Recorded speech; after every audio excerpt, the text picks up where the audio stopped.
केशवी का पिता रामदीन बहुत खुश था। खुशी का कारण ही इतना बड़ा था। केशवी बिटिया कहाँ है? अरे कलावती कहाँ हो तुम दोनों?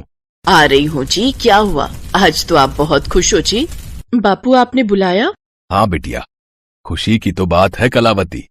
हमने जो फॉर्म भरा था ना, उसमें हमारी केशवी का नाम आ गया है। अब हमारी केशवी बड़े स्कूल में पढ़ेगी। अरे केशवी बिटिया, उदास क्यों हो गई? क्या तू खुश नहीं है कि तू बड़े स्कूल में पढ़ने जाएगी?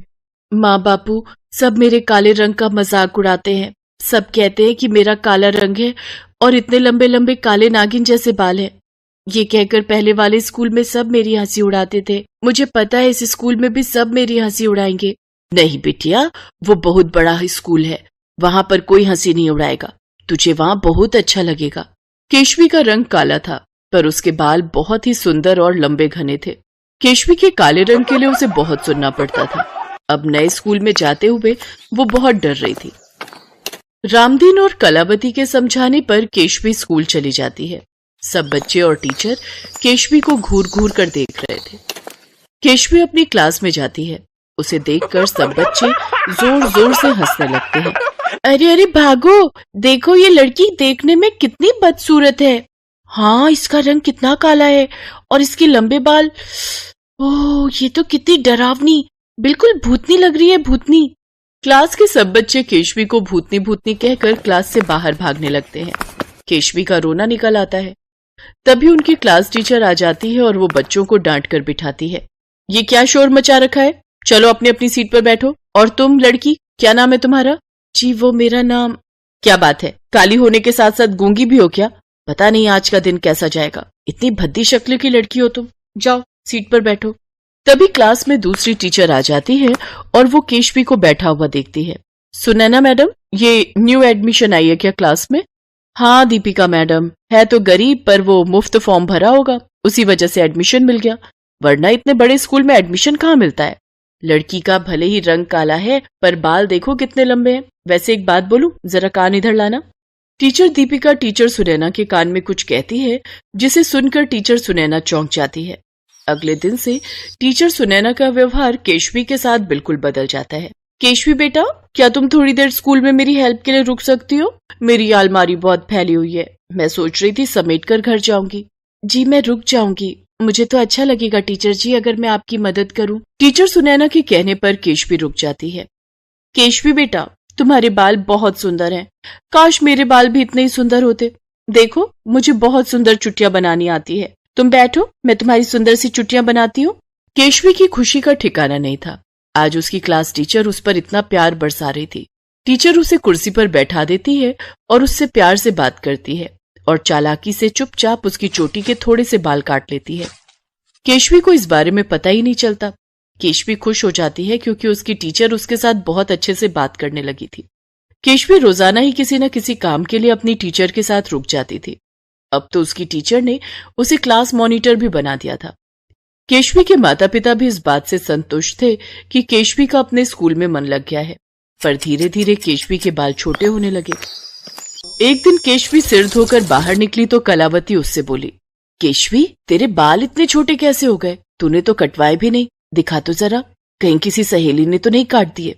पता नहीं माँ, मैंने तो कोई बाल नहीं कटवाए, फिर छोटे कैसे हो गए मुझे नहीं पता। नहीं, किसी ने मेरे बाल नहीं काटे माँ।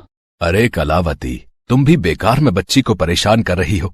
अब उसका स्कूल में मन लगा है तो तुम इन बालों के पीछे पड़ जाओ। अरे बाल तो घर की खेती है, जब मर्जी बढ़ा लो, जब मर्जी कटवा लो, और फिर टूट भी तो जाते हैं मौसम के अनुसार।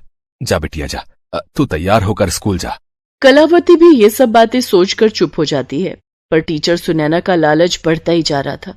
एक दिन उसने बहाने से जब केशवी को रोका तो कुछ ज्यादा ही बाल काट दिए और केशवी की नजर कैंची पर पड़ गई। केशवी रोने लगी। मैम, आपने मेरे बाल काट दिए।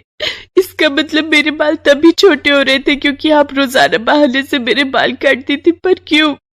मैं सबको बता दूंगी कि आपने ही मेरे बाल काटे हैं। तभी टीचर दीपिका भी वहीं आ जाती है। अरे मैडम सुनैना, इस लड़की की इतनी लंबी जुबान, ये तो हमारी पोल खोल देगी। अरे कैसे पोल खोल देगी मैडम दीपिका, ये जानती नहीं हम कौन है। ए लड़की, अगर तूने किसी को भी इस बारे में कुछ भी बताया तो तुझे स्कूल से निकलवा दूंगी, समझी? और फिर तुझे किसी भी स्कूल में एडमिशन नहीं मिलेगा। चुपचाप हमें तेरे बाल काटने दे। केशवी घबरा जाती है, वो कुछ भी नहीं बोल पाती। वो रोती हुई एक सुनसान सड़क पर चलती जाती है। उसे खबर ही नहीं थी कि वो घर के रास्ते नहीं बल्कि जंगल के रास्ते पर चली गई है। वो एक पेड़ के नीचे बैठकर रोने लगती है। अब मैं क्या करूं? मेरी सारे बाल टीचर ने काट दिए। अगर मैंने किसी से कुछ भी कहा तो वो मुझे स्कूल से निकाल देगी। फिर माँ और बापू कितने दुखी होंगे। पर मेरे बाल अगर कट गए तो मैं बिल्कुल गंजी हो जाऊंगी। मैं क्या करूं? मुझे कुछ समझ नहीं आ रहा। कौन मेरी मदद करेगा? तभी वहां पर एक सुंदर सी परी प्रकट होती है। मैं तुम्हारी मदद करूंगी। मैं एक जादुई परी हूँ। मैं तो जंगल में भ्रमण कर रही थी, पर तुम्हारी रोने की आवाज सुनी तो मैं यहाँ आ गई। बोलो, तुम्हें क्या परेशानी है बेटी? केशवी उस परी को अपनी सारी दुख भरी बात बताती है। परी केशवी के सिर पर हाथ रखती है तो केशवी के बाल पहले जैसे लंबे और घने हो जाते हैं। ये देखकर केशवी बहुत खुश होती है, पर एकदम से उदास हो जाती है। उदास मत हो केशवी बेटा, अब जो भी तुम्हारे बाल काटने की कोशिश करेगा वो गंजा हो जाएगा, और जब तक वो सच्चाई नहीं बताएगा उसके बाल वापस नहीं आएंगे। यही सजा तुम्हारे बाल काटने वाले को मिलेगी। अब तो खुश हो ना? आप कितनी अच्छी हो परी माँ। तुम भी तो बहुत प्यारी बच्ची हो केशवी। चलो अब मैं चलती हूँ, मुझे अपने परीलोक रात होने से पहले लौटना है। इतना कहकर परी अदृश्य हो जाती है और केशवी खुशी खुशी घर आ जाती है। अगले दिन केशवी के लंबे बाल देखकर टीचर सुनैना हैरान रह जाती है। वो तो पूरी लालच से भर जाती है और सबके जाने के बाद जैसे ही टीचर सुनैना केशवी के बाल काटने लगती है, केशवी के बाल तो नहीं कटते पर टीचर सुनैना पूरी गंजी हो जाती है। टीचर दीपिका ने भी टीचर सुनैना का साथ दिया था, इसलिए वो भी गंजी हो जाती है। मैं गंजी कैसे हो गई दीपिका मैडम? आप भी गंजी हो गई, हम दोनों गंजे हो गए। ये कैसे हुआ? हाँ सुनैना मैडम, मैं भी गंजी हो गई, हम दोनों गंजे हो गए।